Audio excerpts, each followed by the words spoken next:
Saludos a todos, mi nombre es Isira Rosa Paula Guzmán. Yo soy estudiante de Ingeniería Industrial en la Universidad Autónoma de Santo Domingo y actualmente me encuentro tomando la materia de métodos matemáticos para ingenieros con el profesor Juan Toribio Milanés. En este video estaremos aprendiendo sobre series de Lorenz, ceros y polos en variable compleja y también el uso del software Wolfram Alpha. Espero que los conocimientos impartidos en este video les sean de muchísima utilidad. Y sin más preámbulos, pues comencemos. Aquí tenemos todo el contenido que será presentado en este video. Tenemos un objetivo general, objetivos específicos, algunas interrogantes, tendremos palabras claves, algunos conocimientos previos, hablaremos de las series de Lorenz, ceros y polos, tendremos ejercicios resueltos, ejercicios propuestos, nuestras conclusiones, también una frase motivacional, recursos y bibliografía. El objetivo general será analizar y aplicar el desarrollo en series de Lorenz para funciones complejas, identificando también la naturaleza de sus ceros y polos con el fin de comprender su comportamiento en el plano complejo. En el caso de nuestros objetivos específicos, vamos a definir y demostrar el concepto de series de Lorenz e identificar los distintos tipos de singularidades, además identificar los ceros y polos de funciones complejas. Nuestras interrogantes van a ser las siguientes. ¿Qué es una serie de Lorenz? ¿En qué caso se utiliza la serie de Lorenz en lugar de la serie de Taylor? Además, ¿qué es un punto singular aislado? Y por último, ¿qué es el orden de un polo de una función compleja? En nuestros términos claves tenemos serie, singularidad aislada, polos, ceros, dominio anular y función entera. Antes que todo, vamos a hablar un poco de historia sobre las series de Lorenz. Las series de Lorenz fueron introducidas en 1843 por el matemático francés Pierre-Alphonse Lorenz, quien descubrió que una función compleja podía expresarse como una serie que incluía potencias negativas, algo que las series de Taylor no permiten. Aunque su trabajo fue enviado a la Academia de Ciencias de París, no fue publicado de inmediato, ni siquiera recibió reconocimiento en su momento. Más adelante, con el desarrollo del análisis complejo por matemáticos como Cauchy y Riemann, su contribución fue redescubierta y valorada. Hoy las series de Lorenz son fundamentales para estudiar funciones con singularidades y se utilizan ampliamente en el análisis complejo, especialmente en el teorema del residuo y la resolución de integrales. Aquí empezaremos con la parte de conocimientos previos, donde serán introducidos algunos conceptos y teoremas muy importantes para la resolución de ejercicios. Algo bastante importante antes de entrar a nuestro tema principal, que van a ser las series de Lorenz, es definir qué es un punto singular. Z sub 0 es un punto singular de una función f de z si y solo si z sub 0 no es un punto ordinario de f de z.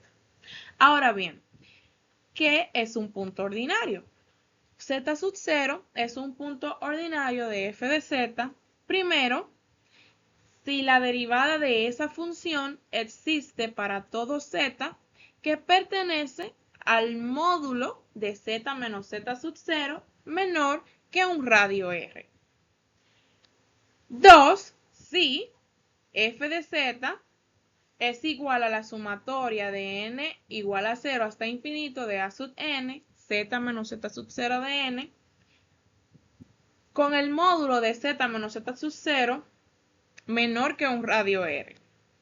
Esto quiere decir que también la función puede ser representada como una serie de Taylor en ese punto z sub 0, donde esos coeficientes a sub n son igual a la enésima derivada de la función evaluada en el punto z sub 0 entre n factorial. Entonces, si se cumplen estas condiciones, es un punto ordinario. Si no se cumple, por lo tanto, tenemos un punto singular de esa función. También una parte bastante importante que debemos introducir es lo que es una función entera. Si una función f de z no tiene puntos singulares, entonces es una función entera. Es decir, que si esa función f de z es analítica en todo el plano complejo, por lo tanto es una función entera. Algunos ejemplos de funciones enteras son el seno, el coseno, también podemos decir los polinomios y la función exponencial e a la z. Todas estas son funciones consideradas enteras porque no tienen puntos singulares, por lo tanto son analíticas en todo el plano complejo. En los puntos singulares podemos tener un punto singular aislado. Z igual a z sub 0 es una singularidad aislada si existe un módulo de z menos z sub 0 mayor que 0 y menor que r, donde f de z es analítica. Diremos que entonces un punto singular aislado es un punto donde la función no es analítica, es decir, no está bien definida, pero existe un pequeño disco alrededor de ese punto donde la función sí es analítica en todos los demás puntos. Por ejemplo, tenemos que las singularidades de la función z entre z al cuadrado más 4 son z igual a 2i y z igual a menos 2i. Pero esta función es analítica en estas vecindades, en el módulo de z menos 2i menor que 1, excepto en z igual a 2i, y en el módulo de z menos por menos 2i menor que 1, excepto en z igual a menos 2i.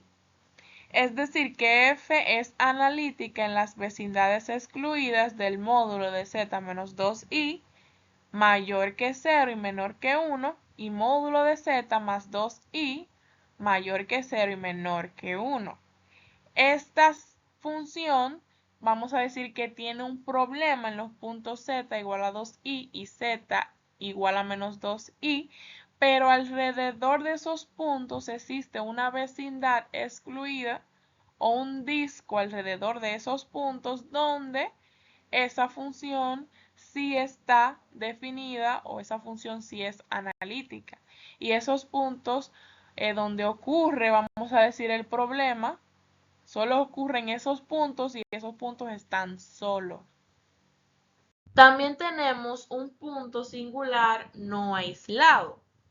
Z igual a z sub 0 de una función f no está aislado si todas las vecindades de z sub 0 contienen al menos otra singularidad de esa función distinta de z sub 0.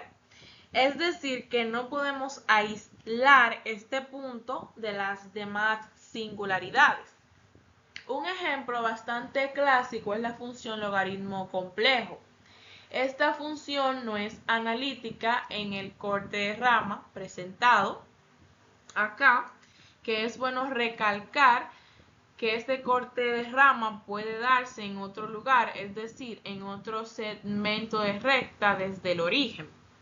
Y en esta entonces corte de rama, esta porción roja o esta parte que abarca el eje negativo y el 0 en el plano complejo, ahí encontramos puntos singulares no aislados del logaritmo complejo.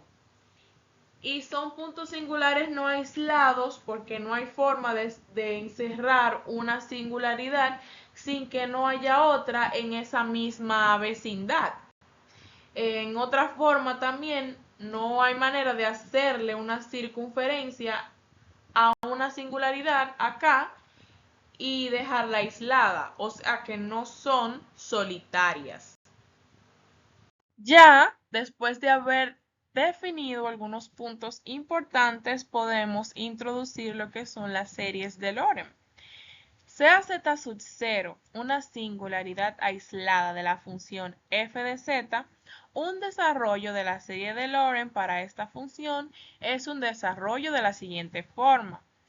La función f de z es igual a la sumatoria desde 1 hasta infinito de a sub menos k por z menos z sub 0 elevado a la menos k, más k igual a 0, o más bien la sumatoria desde k igual a 0 a infinito de a sub k por z menos z sub 0 a la k. Esta parte acá es la que en la serie de Lorentz vamos a llamarle parte principal. Y esta parte la vamos a llamar parte analítica de la serie de Lorentz. Y toda esta representación de una manera más compacta va a ser igual a la sumatoria de k igual a menos infinito hasta infinito de a sub k por z menos z sub 0k, donde la convergencia de esta serie ocurre en el anillo del módulo de z menos z sub 0 mayor que un r pequeño, un r sub 1, menor a un r sub 2. Fíjese que acá ponemos cierto énfasis en lo que es una singularidad aislada de la función. Esto porque las series de Lorentz van a ser desarrolladas en un punto singular que es aislado. Recuerden que las series, por ejemplo, de Taylor eran desarrolladas en un punto ordinario de la función. En el caso de las series de Lorentz que surgen como una necesidad, estas van a ser representadas en un punto singular, pero este punto singular debe ser aislado de la función f de z. También vamos a entender lo que es ese anillo de convergencia, que decíamos que es donde converge nuestra serie de Lorentz. Tenemos nuestro punto z sub 0. Este es un punto singular aislado de una función determinada.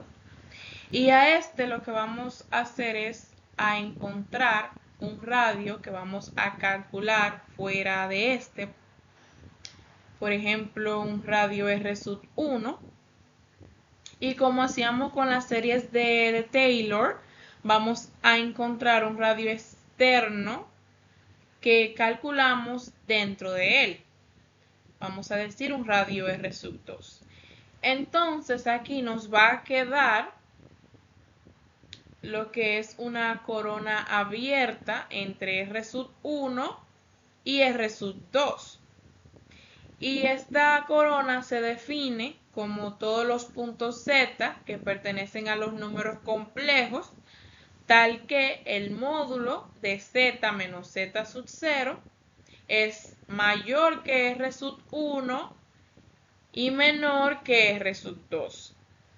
Entonces así tenemos esta corona y todos los puntos en esta van a converger. Los puntos de la frontera puede que converjan, pero realmente los puntos que sí estamos seguros que van a converger para nuestra serie de Lorentz serán todos los que están en esa corona que se forma entre R sub 1 y R sub 2. También presentaremos lo que es el teorema de Lorentz. Sea f analítica dentro del dominio anular D, definido por el módulo de z menos z sub 0 mayor que un radio R sub 1 y menor que un radio R sub 2, entonces la función tiene la representación en series de potencia mostrada a continuación.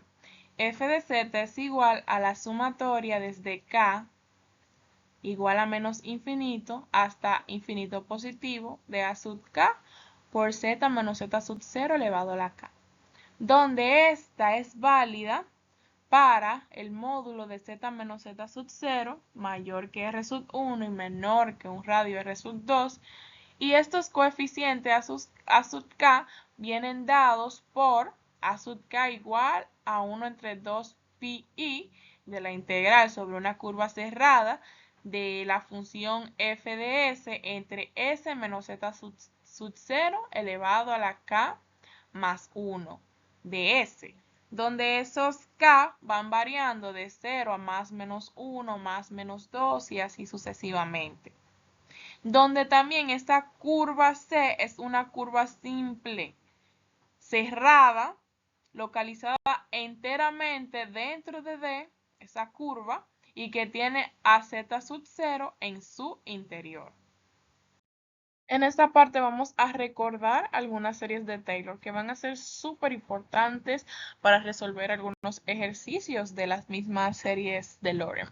Tenemos la función exponencial, sabiendo que su serie de Taylor es igual a la sumatoria desde n igual a 0 hasta más infinito de zn, de z a la n, entre n factorial, sabiendo que para todo z que pertenece a los complejos. Sabemos que la función exponencial es una función entera, por lo tanto es analítica en todo el plano complejo. Lo mismo va a pasar con la función el seno y la función coseno, sabiendo que estas tres son funciones enteras, como habíamos hablado anteriormente. La serie de Taylor para el seno es igual a la sumatoria desde 0 hasta infinito de menos 1 a la n, z elevado a la 2n más 1 entre 2n más 1 factorial, nuevamente para todo z que pertenece a los complejos. La función coseno tenemos que es la sumatoria desde 0 a infinito de menos 1 elevado a la n por z a la n a las 2n entre 2n factorial para todo z que pertenece a los complejos. También tenemos la serie geométrica, sabiendo que esta es la sumatoria desde 0 hasta infinito de z a la n para todo módulo de z menor que 1, sabiendo que esta es la serie geométrica. Y estas son algunas de las series de Taylor más conocidas e importantes. Acá tenemos dos esquemas de cómo están organizadas las series. Sabemos que toda serie de Maclaurin está dentro de las series de Taylor y todas las series de Taylor están dentro de lo que son las series de potencia. En nuestro segundo esquema tenemos que toda serie de Maclaurin está dentro de lo que son las series de Taylor y las series de Taylor están dentro de lo que son las series de Loren. Aquí podemos ver estos esquemas que nos permiten ver la organización de esta serie y cómo las series de Loren, ver aquí de manera gráfica cómo surgen de una necesidad de las series de Taylor, ya que sabemos que estas están desarrolladas en un punto ordinario y las series de Loren en puntos singulares aislados. En esta ocasión es importante que definamos lo que es el teorema de Cauchy-Borsac. Supóngase que una función f es analítica en un dominio simplemente conexo D. Este dominio simplemente conexo D nos referimos a una región del plano complejo sin agujeros u orificios. Es decir, que cualquier curva cerrada que se trace en él pueden cogerse hasta un punto sin salir del dominio. Si tenemos eso, entonces para cualquier contorno cerrado simple C en D se debe cumplir o se cumple que la integral de línea sobre esa curva cerrada C de la función f de z por diferencial de z es igual a 0. Y de una vez tenemos un ejemplo. Aquí tomamos como contorno este círculo, que es una curva cerrada simple, centrada en el origen, y acá como coseno de z, que es la función, es una función analítica en todo el plano complejo, en particular lo es dentro y sobre este círculo. Entonces acá por el teorema de Cauchy-Borsac se cumple que esta integral sobre esa curva cerrada es igual a 0. También presentaremos la fórmula integral de Cauchy para derivadas, que esto va a ser un teorema bastante importante y que vamos a utilizar. Sea una función f que es analítica en un dominio simplemente conexo D, sabiendo ya lo que es un dominio simplemente conexo. y C, un contorno cerrado simple comprendido enteramente dentro de D. Si z sub 0 es cualquier punto interior a C, entonces tenemos que la derivada enésima de la función en ese punto z sub 0 es igual a n factorial entre 2pi de la integral cerrada, una curva C, de f de z entre z menos z sub 0, n más elevado a la n más 1 de z. Entraremos a la segunda parte de nuestra presentación, que es los ceros y polos. Antes que todo, vamos a presentar esta parte de clasificación de los puntos singulares aislados. Y en esta introducción, para poder hacer la clasificación, primero tenemos que presentar lo que es la serie de Lorentz. Y supongamos que z es igual a z sub 0 y esta es una singularidad aislada de una función f y que esa función f es igual a la sumatoria desde 1 a infinito de a sub menos k por z menos z sub 0 elevado a la menos k, más también la sumatoria de 0 a infinito de a sub k por z menos z sub 0 elevado a la k, y todo eso de una manera más compacta es igual a la sumatoria de menos infinito hasta infinito positivo de a sub k, z menos z sub 0 elevado a la k. Sabiendo que todo esto es la representación de la serie de Lorentz de una función f y que es válida para el disco abierto perforado. En este caso, el módulo de z menos z sub 0 desde 0 o mayor que 0 y menor que un radio r. Sabiendo que en la serie de Lorentz tenemos una parte que representa los coeficientes negativos y esta es la parte principal, que también puede ser representada de esta manera, poniendo ese exponente negativo en el denominador con exponente positivo. Entonces, en lo siguiente vamos a darle diferentes nombres a las singularidades aisladas según el número de términos de la parte principal. Entonces, en nuestra primera clasificación de los puntos singulares aislados, tenemos la singularidad removible. Si la parte principal es 0, es decir, todos los coeficientes a sub menos k de la parte principal son 0, entonces z igual a z sub 0 se denomina una singularidad removible. Para entender esto un poquito más, vamos a presentar un ejemplo. Esta función seno de z entre z tiene una singularidad aislada en z igual a 0.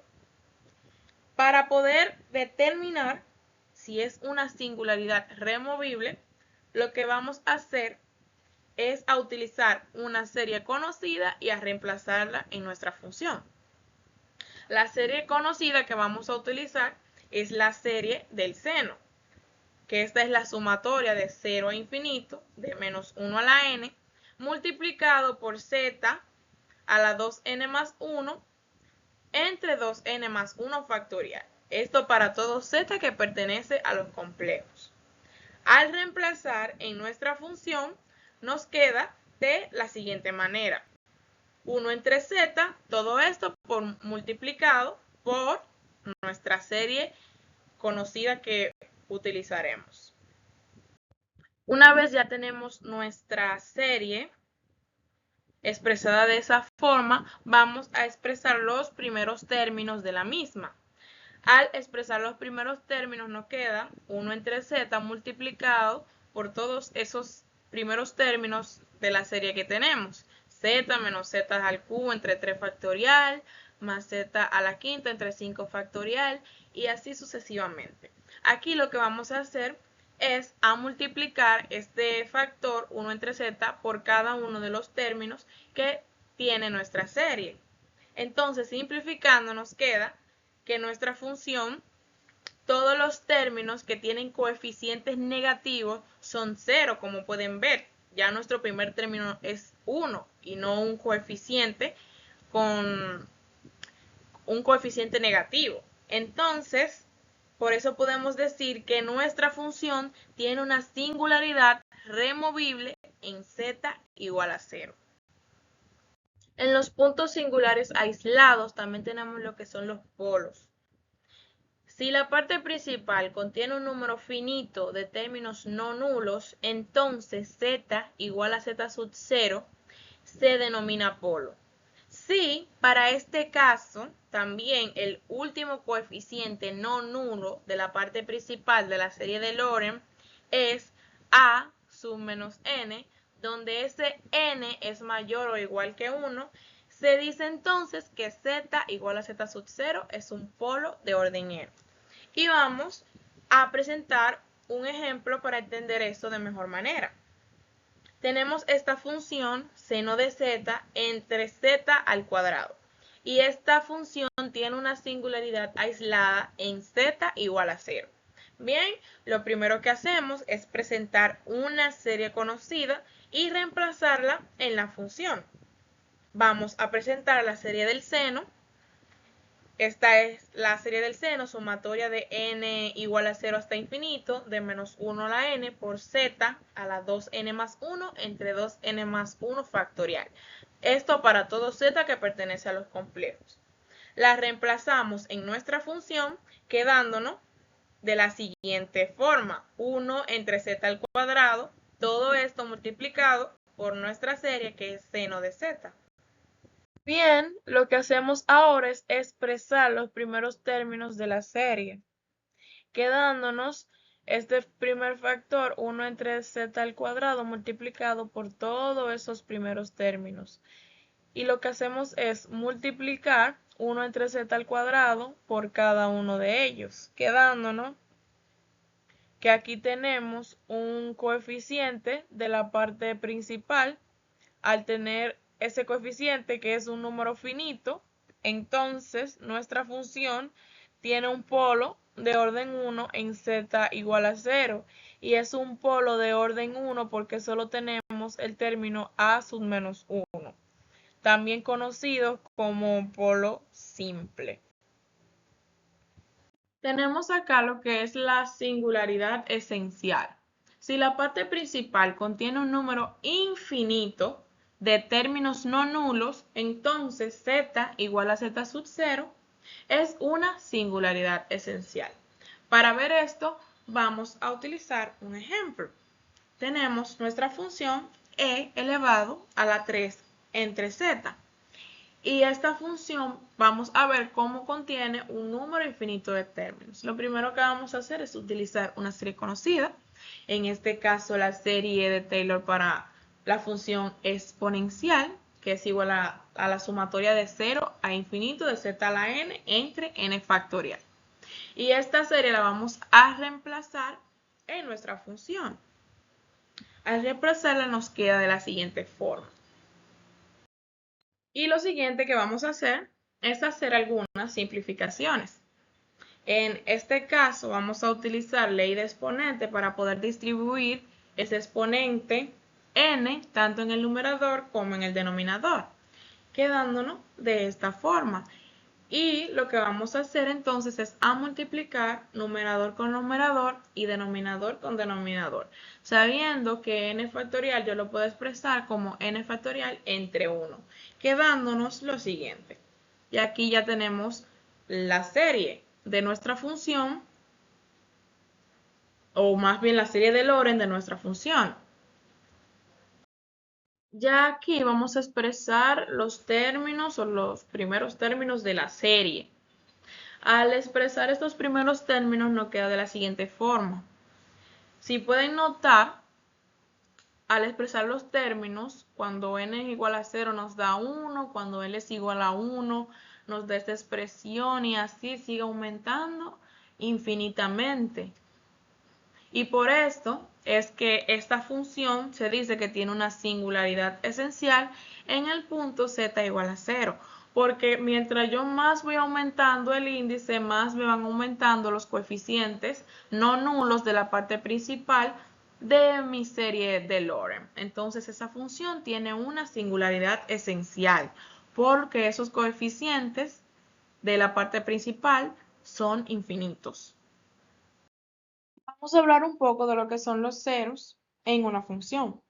Un punto z sub 0 es un cero de una función si la función evaluada en ese punto z sub 0 es igual a 0. Además, una función analítica f tiene un cero de orden n en z igual a z sub 0 si se cumple lo siguiente. La función evaluada en ese punto es igual a 0, ¿bien? Si también hacemos la derivada de la función y esta derivada evaluada en ese punto z sub 0 también es igual a 0. Y así con las derivadas siguientes, o sea, las derivadas n-1 de z sub 0 igual a 0. Pero con la enésima derivada evaluada en ese punto z sub 0, siendo entonces esta diferente de 0. Para entender esto mejor, vamos a ver un ejemplo. Tenemos la función f de z igual a z menos o igual a z menos 5 elevada a la 3. Y vamos a ver el orden del 0 en z igual a 5. Tenemos la función y esta la vamos a evaluar en el punto z igual a 5. Vemos que esto es 0. 5 menos 5 es igual a 0. Hacemos la primera derivada de la función utilizando regla de la cadena y evaluamos esta y vemos que esta también es igual a 0. Si hacemos la segunda derivada y evaluamos en el punto z igual a 5, vemos que también da 0. Si hacemos la tercera derivada, vemos que esta ya nos da un número, por lo tanto ya no es 0, o sea, la enésima derivada evaluada en el punto z sub 0 es diferente de 0. Por lo tanto, esa función es un 0 de orden 3 o z igual a 5 es un 0 de orden 3 en esa función. Vamos a presentar lo que son los polos de orden n y tenemos el siguiente teorema. Si las funciones f y g son analíticas en z igual a z sub 0 y f tiene un 0 de orden n en z igual a z sub 0 y la función g evaluada en el punto z sub 0 es diferente de 0, entonces la función f mayúscula de z es igual a g de z entre f de z, tiene un polo de orden n en z igual a z sub 0. Esto lo podemos ver en este ejemplo. Aquí, esta función, al inspeccionarla, se puede observar que el denominador tiene un 0 de orden 1 en z igual a 1 y z igual a menos 5, así como tiene un 0 de orden 4 en z igual a 2. Y como podemos ver, el numerador no es 0 en dichos puntos, entonces se tiene, de lo que decíamos acá anteriormente, que esa función tiene polos simples en z igual a 1, tiene también un polo simple en z igual a menos 5 y tiene un polo de orden 4 en z igual a 2. Entonces, a continuación vamos a presentar algunos ejercicios de desarrollo de series de Lorentz en estas dos funciones. En el primer ejercicio que vamos a resolver nos pide desarrollar la función indicada en una serie de Lorentz que sea válida para el dominio anular propuesto. Nuestra función f de z es igual a coseno de z entre z. Y su dominio anular propuesto es el módulo de z mayor que 0, que gráficamente se ve así, todos los puntos que son mayores que 0, porque el 0 es el punto singular aislado de esa función. Para resolver este ejercicio, lo primero que vamos a hacer es utilizar una serie conocida. En este caso, la serie del coseno, que es igual a la sumatoria de n igual a 0 hasta infinito, de menos 1 a la n por z a la 2n entre 2n factorial. Esto para todo z que pertenece a los complejos. Una vez ya tenemos nuestra serie conocida, vamos a reemplazarla en nuestra función, quedándonos de la siguiente forma. Coseno de z entre z es igual a 1 entre z y aquí mismo reemplazamos la serie del coseno. Aquí podemos expresar 1 entre z igual a z a la menos 1, de manera que podamos agregarlo a la serie de coseno, porque podemos multiplicar ese con z a la 2n, y como z a la 2n y z a la menos 1 tienen la misma base, por leyes de exponente podemos sumar sus exponentes. Al quedarnos entonces nuestra función como una serie de Lorentz en el dominio anular propuesto. Es una serie de Lorentz porque, como podemos ver aquí, esta serie ya contiene coeficientes negativos. Entonces, como ya tenemos nuestra serie de Lorentz para nuestra función en el dominio anular propuesto, nuestro siguiente paso será hacer la expansión de los primeros términos. La expansión, acá podemos verla cuando n es igual a 0, que es 1 entre z, cuando n es igual a 1, que es menos z entre 2, y así sucesivamente. Hasta aquí nuestro ejercicio podemos decir que está terminado, está completo. Pero aquí también vamos a hacer otro paso, vamos a presentar otra manera de encontrar estos coeficientes. Y lo vamos a hacer utilizando lo que es el teorema de Lorentz. Sabemos que el teorema de Lorentz nos presenta nuestra función en serie de Lorentz de una manera acá más compacta y nos dice que esos coeficientes a sub n podemos encontrarlo utilizando la siguiente integral. 1 entre 2pi de la integral cerrada sobre la curva C de f de s entre s menos z sub 0 n más 1 diferencial de z. Sabiendo que nuestro punto z sub 0 va a ser igual a 0 y esos n serán igual a 0 más menos 1 más menos 2 y así sucesivamente. Así que vamos a tratar de comprobar estos coeficientes que nos dio de manera rápida y corta utilizando teorema de Lorentz. Y para calcular esos coeficientes vamos a usar esta integral. Bien. Entonces aquí vamos a calcular esos términos, esos primeros términos para poder compararlos con los que nos dio la función que ya hemos realizado. Y vamos primeramente a sustituir la función f de s. Esa función f de s va a ser igual a coseno de s entre s, sabiendo que las variables son mudas y esto para evitar confusiones de no confundir f de z con esta función y con la que va aquí en la integral. Entonces, al realizar esto, hacer esta sustitución, tenemos que a sub n es igual a 1 entre 2pi de la integral sobre la curva cerrada C de coseno de s entre s a la n más 2. Aquí lo que hicimos fue hacer la multiplicación de numerador con numerador y denominador con denominador. Y como acá tenemos dos bases iguales, sumamos los exponentes, quedándonos esa expresión que será con la que vamos a calcular esos coeficientes a sub n. Entonces ya aquí tenemos la forma de calcular nuestros coeficientes a sub n. Vamos a tener nuestra función, que vamos a tener primero una serie que va desde menos infinito a menos 1 de a sub n por z a la n, sabiendo acá que el punto z sub 0 es igual a 0, más la sumatoria desde 0 a infinito de a sub n de z a la n, o z elevado a la n. Acá vamos a calcular primero esos coeficientes cuando n es menor que menos 1 y después presentaremos otro caso cuando n es mayor o igual a menos 1. En este primer caso vamos a tomar un elemento de este conjunto, por ejemplo cuando n es igual a menos 3 y vamos a encontrar ese coeficiente. Cuando a, o más bien cuando ese coeficiente a sub menos 3, tenemos entonces que es igual a 1 entre 2pi de la integral sobre la curva cerrada C de coseno de s entre s a la menos 1. O sea, como n es menos 3, acá tenemos entonces menos 3 más 2, lo que nos da menos 1. Eso simplificando nos queda 1 entre 2pi de la integral sobre la curva cerrada de s por coseno de ds. esta parte aquí podemos definirla como esa función g de s, y esa función es una función entera.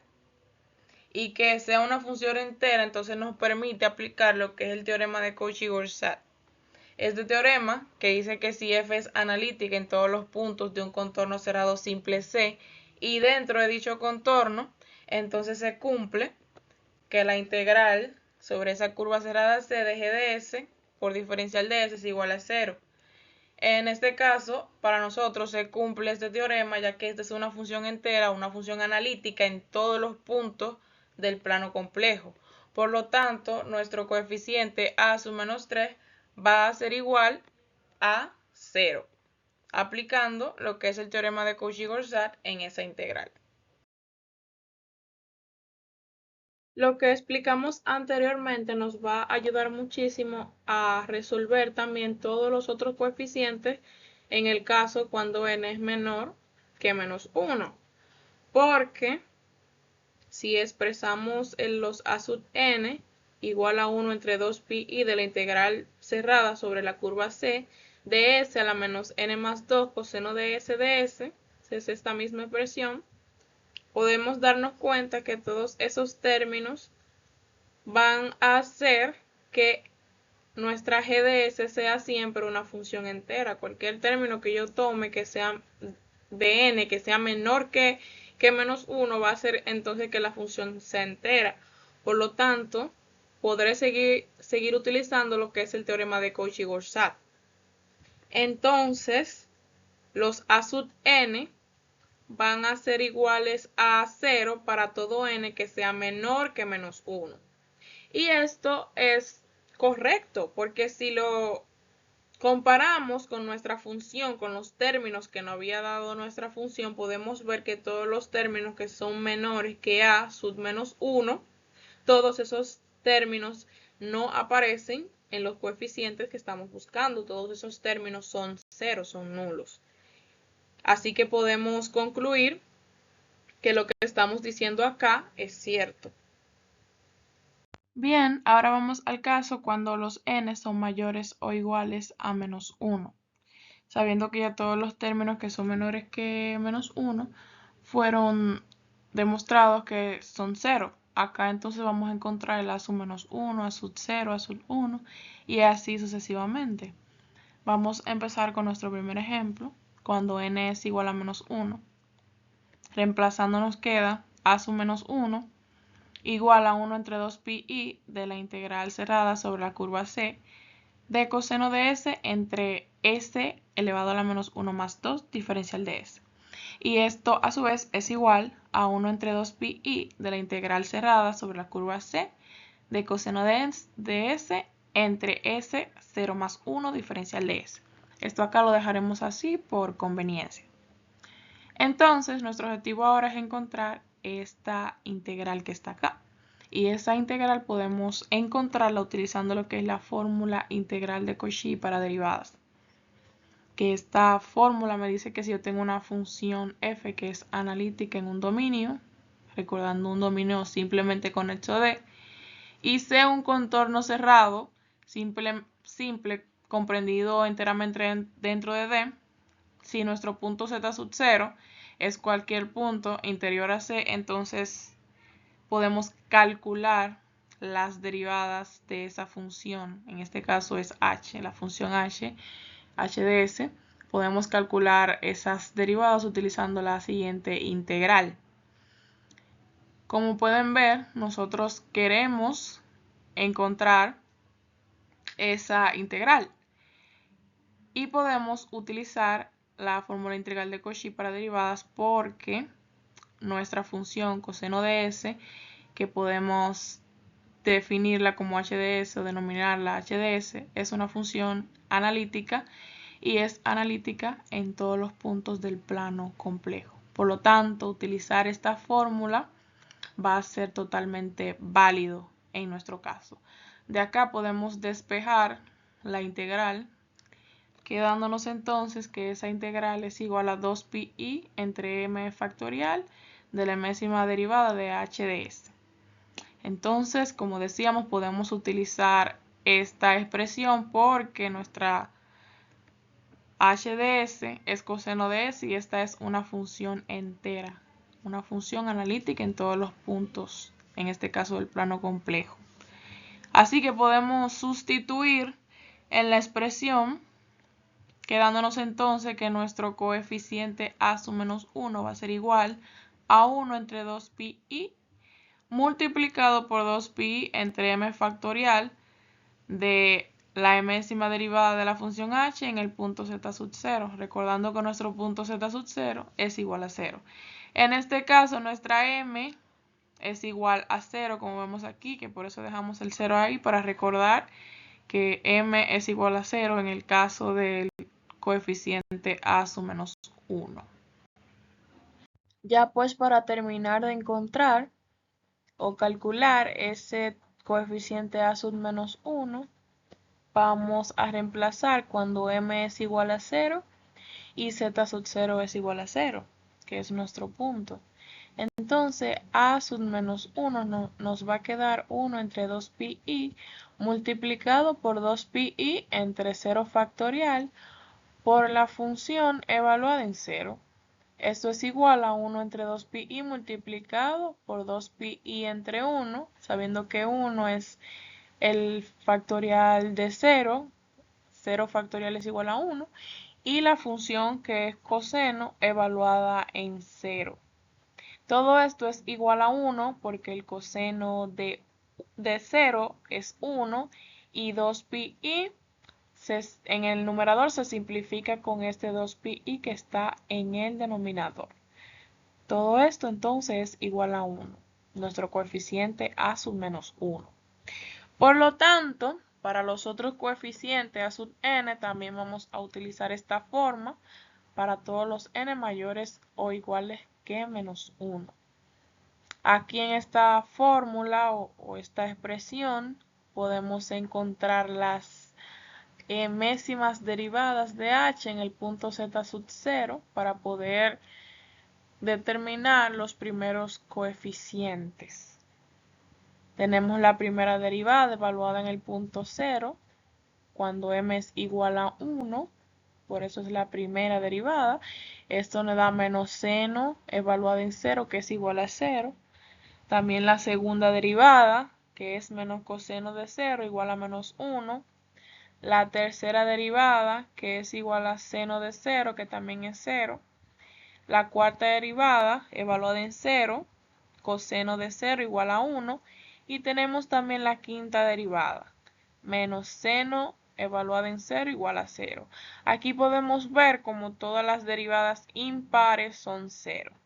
Pues los únicos coeficientes que nos van a quedar van a ser aquellos coeficientes donde la derivada sea par.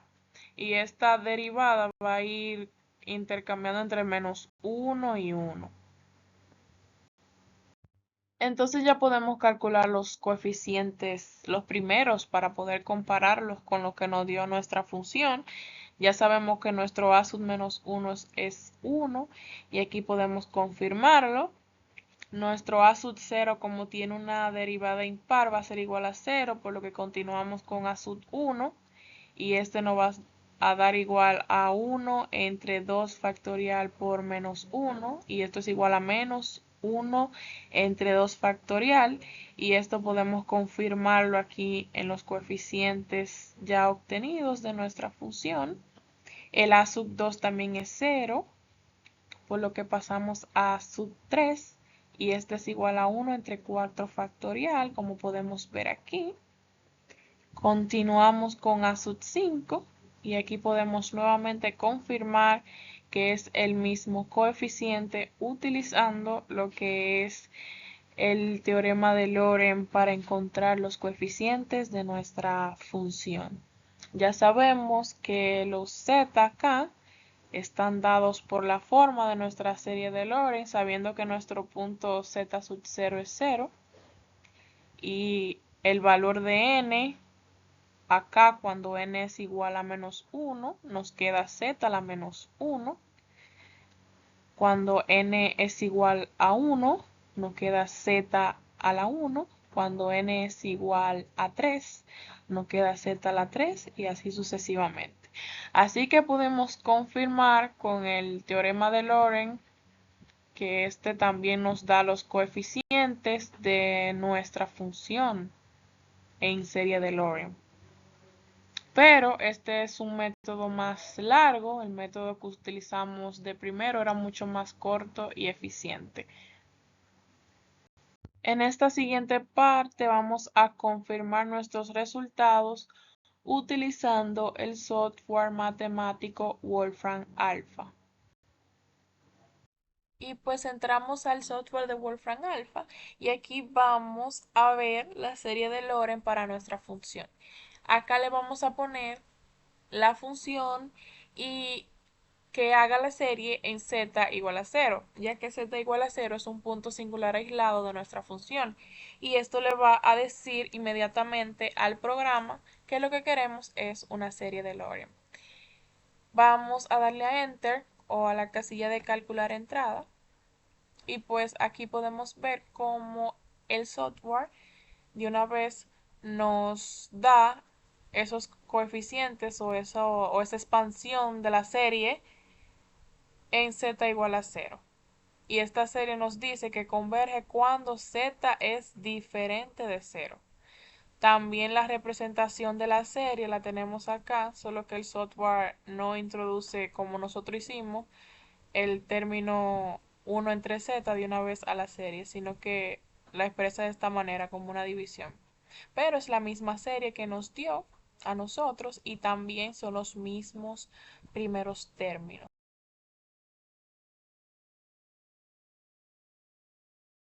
También tenemos la comprobación con el libro de Matemáticas Avanzadas para Ingeniería, que fue de donde fueron tomados estos ejercicios, los ejercicios de la sesión 17.3, página 681.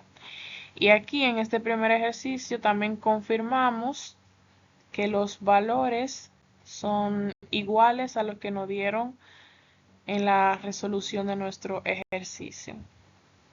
Aquí tenemos nuestro segundo ejercicio que nos pide desarrollar la función indicada en una serie de Lorentz que sea válida para el dominio anular propuesto. Nuestra función f de z igual a e a la z entre z a la menos 1 y este dominio anular módulo de z menos 1 mayores que 0. O sea, todos los puntos que son mayores que 1. Que ahí es donde nuestra función tiene ese punto singular aislado. Lo primero que vamos a hacer aquí es utilizar un cambio de variable. Este cambio de variable u igual a z menos 1, entonces z va a ser igual a u más 1. Esto lo vamos a hacer para centrar la expansión en torno a la singularidad, que en este caso es z igual a 1. Después vamos a reemplazar entonces en la función nuestro cambio de variable, quedándonos e elevado a la u más 1 entre u. Y esto, por leyes de exponente, podemos expresarlo como e a la u por e entre u. Y para poder hacer el siguiente paso que vamos a hacer, lo vamos a expresar de esta manera. E a la u por e entre u. Entonces, lo siguiente es utilizar una de las series conocidas. Esta serie va a ser la de e a la u igual a la sumatoria de n igual a 0 hasta el infinito de u elevado a la n entre n factorial para todo u que pertenece a los complejos. Ya nuestro siguiente paso es reemplazar en nuestra función. Al reemplazar nos queda e entre u de la sumatoria de 0 a infinito de u a la n entre n factorial. Y volviendo al cambio de variable nuevamente, nos queda la siguiente expresión, que ya esta viene siendo nuestra serie de Lorentz para la función indicada. E entre z menos 1 de la sumatoria de 0 a infinito, aquí reemplazamos nuevamente z menos 1 elevado a la n entre n factorial. y esta serie es válida para el dominio anular z módulo de z-1 mayor que 0. Entonces ya aquí hacemos la expansión de nuestra serie de los primeros términos, quedándonos de la siguiente forma. Cuando n es igual a 0 nos queda e entre z-1 más cuando n es igual a 1 que nos queda e, y así sucesivamente son los términos de nuestra serie. Por lo tanto, esa es la serie de Laurent o el desarrollo de la serie de Laurent para ese dominio anular propuesto de nuestra función. Fíjese que aquí el e a la z es lo mismo que esta expresión aquí. Aquí solamente hay que utilizar lo que es leyes de exponentes y nos quedaría la misma expresión. Como siempre, vamos a utilizar el software matemático para comprobar nuestros resultados. En esta ocasión estaremos utilizando el software de Wolfram Alpha. Bueno, pues en el software acá de Wolfram Alpha vamos a encontrar la serie de Laurent para nuestra función. Le pusimos el comando serie, pusimos nuestra función y el punto z igual a 1, ya que esto le va a decir al programa que lo que queremos es una serie de Laurent para esta función, ya que el punto z igual a 1 es una singularidad aislada de nuestra función. Al darle a Enter o a la casilla de calcular entrada, podemos ver que el programa hace la expansión de la serie de una vez y esta coincide con los primeros términos que obtuvimos nosotros. Esta es la serie de Laurent cuando nuestra función converge cuando z es diferente de 1. También está la representación de la serie en z igual a 1, que también es la misma que nos dio a nosotros, solo que esta serie empieza con valores de n mayores o iguales a menos 1. Pero es la misma serie, al igual que los términos. También tenemos la comprobación con el libro de Matemáticas Avanzadas para Ingeniería, los ejercicios de la sección 17.3, página 681. El ejercicio 5 nos da esta solución y podemos ver que esta coincide con la que nos dio a nosotros en nuestro ejercicio. Aquí solamente está la expansión de la serie. A continuación también tenemos algunos ejercicios de ceros y polos para practicar esta parte de igual manera. Entonces, en este ejercicio nos dice, el número proporcional es un cero de la función indicada. Utilice una serie de Maclaurin o de Taylor para determinar el orden del cero. Nuestra función es igual a z por 1 menos coseno z al cuadrado. Y nos dice que z igual a 0 es uno de los ceros de la función, ya que esta función puede que tenga otros ceros, pero en esta ocasión solo estaremos buscando el orden del cero en z igual a 0.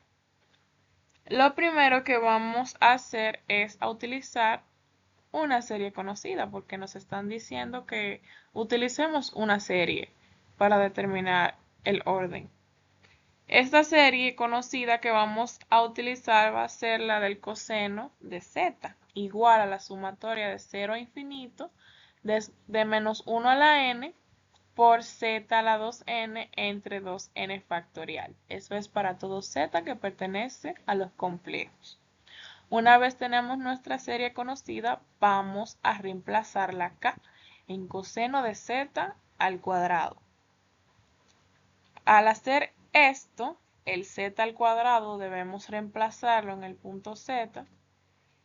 Y como nos va a quedar una potencia de otra potencia, lo que hacemos es multiplicar esos exponentes, quedándonos esa expresión de z elevado a la 4 por n. Entonces, procedemos a reemplazar en nuestra función, quedándonos que nuestra función ahora es igual a z multiplicado por 1 menos esa serie que nos dio coseno de z al cuadrado. Entonces ya nuestro siguiente paso sería desarrollar los primeros términos de la serie. Estos términos nos quedan de la siguiente manera. Acá, como vemos, al multiplicar este negativo por cada uno de los términos, 1 menos 1 nos va a dar 0, por lo tanto solo van a quedar estos términos con signo opuesto. El siguiente paso que podemos ver es que podemos sacar como factor común z a la 4 y este z a la 4 multiplicado por z nos va a dar z elevado a la 5. Ese z elevado a la 5 representa el primer exponente no nulo que aparece. Entonces, en esa función, el 0 es de orden 5 en z sub 0 igual a 0. Haciendo la comprobación con el libro de nuestro ejercicio, podemos comprobar que el ejercicio 9 de la sesión 17.4 en el libro Matemáticas Avanzadas para Ingeniería, el orden del 0 es igual a 5. En este último ejercicio, pues nos piden algo bastante interesante y es determinar el orden de los polos para la función indicada. Esta función, que como podemos ver es una función racional, es un cociente entre dos polinomios, y las singularidades en una función racional están en los ceros del denominador, o sea, donde el denominador se hace 0. Por lo que cada cero de ese denominador va a corresponder a un polo. Y el orden del polo va a depender de cuántas veces se anula en ese polo, o en ese cero, mejor dicho. En este caso, entonces, lo primero que vamos a hacer es factorizar lo que es el denominador. Para hacer la factorización del denominador, como este es una ecuación cuadrática y cuenta con coeficientes reales, pues se tiene entendido que se puede utilizar lo que es la fórmula general. Solo que en este caso, acá no vamos a tener más y menos, porque acá se va a pensar como que estamos tratando de encontrar las raíces de un número complejo. Entonces, al sustituir estos coeficientes en la fórmula general, nos queda z igual a menos 2 más raíz cuadrada de 2 al cuadrado menos 4 por 1 por 5 entre 2 por 1. Eso es sustituyendo esos valores. Bien, y esto a su vez nos queda menos 2 más la raíz cuadrada de menos 16, ya que 2 por 2 acá son 4. Aquí es 20 y 4 menos 20 son menos 16 entre 2. Y aquí tenemos entonces nuestro número complejo. A este número complejo le vamos a buscar las raíces.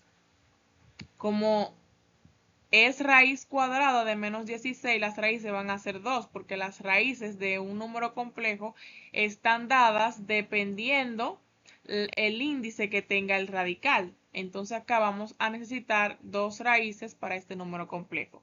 Y vamos a utilizar la fórmula para encontrar raíces de un número complejo.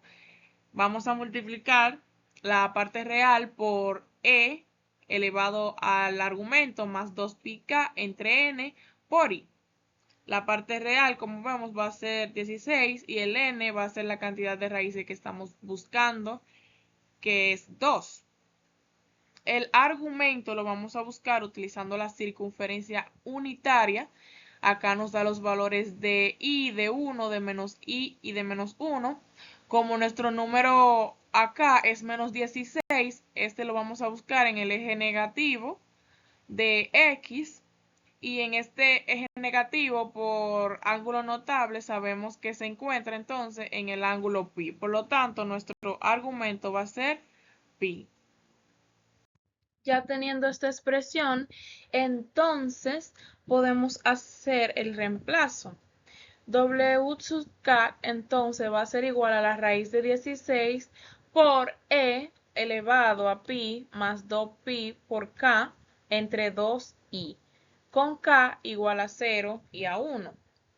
Cuando ese k es igual a 0, tenemos que W sub 0 es igual a 4 por e a la pi medios entre i, ya que si k es igual a 0, toda esta expresión es 0, entonces queda pi medio por i.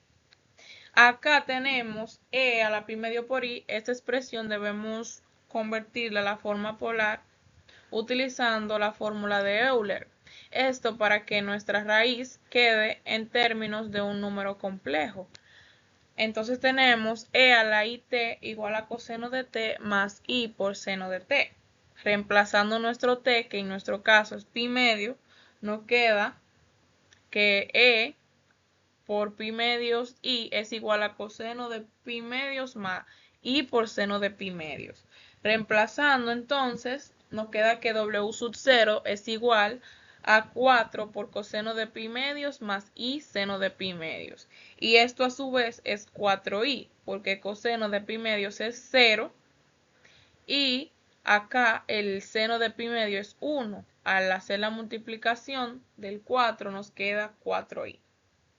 Cuando k es igual a 1, nos queda que w sub 1 es igual a 4 por e a la 3pi entre 2 de i, ya que si k es igual a 1, nos queda 2pi más pi, que es igual a 3pi, eso entre 2 por i. Y aquí vamos nuevamente a hacer la sustitución utilizando lo que es la fórmula de Euler para expresarlo en forma polar y que entonces nuestra raíz quede en términos de un número complejo. Por lo tanto, reemplazando en w sub 1 nos queda 4 por coseno de 3pi entre 2 más i seno de 3pi entre 2. Entonces w sub 1 es igual a 4 por menos i, ya que esta parte es 0, y el seno de 3pi entre 2 es menos 1, quedándonos que w sub 1 es igual a menos 4i. Por lo tanto, las dos raíces de nuestro número complejo son más menos 4i.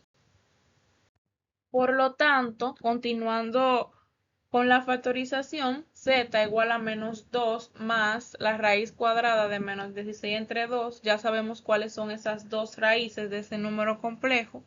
Sustituyendo nos queda que z es igual a menos 2 más menos 4i entre 2. Por lo tanto, las dos singularidades de esa función son z sub 1 igual a menos 1 más 2i y z sub 2 igual a menos 1 menos 2i. Y estas dos son singularidades llamadas polos de primer orden para f de z, ya que el polo va a ser determinado por el exponente que tengan estas dos singularidades. Como estas singularidades tienen un exponente 1, entonces son de primer orden, también llamadas polos simples. Y esta es la solución de nuestro ejercicio. Ahora nos dirigimos al software para comprobar nuestros resultados en Wolfram Alpha. Aquí ya estamos en el software de Wolfram Alpha y vamos a colocar el comando polos de y nuestra función para encontrar los polos de la misma. Y le vamos a dar a Enter o a calcular entrada. Al hacer esto, nuestro software, como podemos ver, nos dice que esa función tiene un polo simple en z igual a menos 1 menos 2i y en z igual a menos 1 más 2i, lo cual concuerda con los resultados que obtuvimos. También tenemos la comprobación con el libro de Matemáticas Avanzadas para Ingeniería y los ejercicios de la sesión 17.4 que están en la página 684 del libro. El ejercicio número 13, podemos ver acá que nos dice que menos 1 más menos 2i son polos simples de nuestra función. Y eso coincide con nuestros resultados. Entonces, ya por último tenemos nuestras conclusiones. La primera, que la serie de Lorentz es una generalización de la serie de Taylor, ya que permite representar funciones complejas en dominios anulares, incluyendo términos con exponentes negativos. La serie de Taylor, entonces, es un caso particular de la serie de Lorentz, en el que no existen términos con potencias negativas, lo que implica que solo es válida en discos de convergencia alrededor de un punto. Los ceros y polos determinan el comportamiento de una función en el plano complejo, afectando tanto la convergencia y la estructura de su desarrollo en serie de Lorentz. La frase motivacional para este video es: la educación es el pasaporte hacia el futuro, porque el mañana pertenece a aquellos que se preparan para el hoy. Malcolm X. Esta frase nos dice que la educación abre las puertas del futuro, porque la educación nos da las herramientas para enfrentar los desafíos que aún no conocemos, y quien se esfuerza el día de hoy va a ser el que va a construir su propio éxito para el día de mañana. Los recursos utilizados son PowerPoint, Wolfram Alpha, CleanChat para edición de videos y GeoGebra. Nuestra bibliografía fue sacada del libro de Matemáticas Avanzadas para Ingeniería, cuarta edición de Dennis Seal y Warren Wright. Exhortamos a quienes nos escuchan a adquirir estos libros y comprarlos tanto en cualquier librería presencial o en tiendas online de ventas de libros. Y hasta aquí esta presentación. Muchísimas gracias por llegar hasta aquí. Espero que todos los conocimientos impartidos en esta presentación les sean de muchísima ayuda.